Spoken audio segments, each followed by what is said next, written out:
কত মা তোমাদের বন্ধুরা তোমাদের ডেজি সারাদিন প্রচুর মারামারি করে জানো।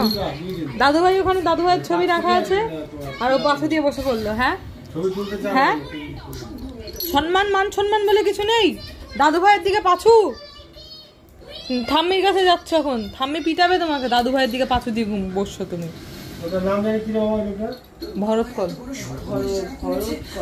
সব থেকে বান্দর হচ্ছে এই যে পিন্টি পিন্টি পিন্টি পিন্টি পিন্টি পিন্টি মারছো মারছো মারছো মারছো মারছো মারছো, একদম দুষ্টু পচা মেয়ে। ও শুধু বলে যে ওকে একটা ইসে দিতে হবে। কি ব্যাপারটা হচ্ছে কেক দিতে হবে। এটা বাবা বসে আছে, ঠাম্মি বসে আছে আর মা বসে আছে। আর এদিকে ডেজি সারাদিন শুধু টিভি দেখে টিভি দেখে। মারো মারো মারো মারো মারো মারো মারো। যা যা খেয়ে নিল বাবা, খেয়ে নিল যা।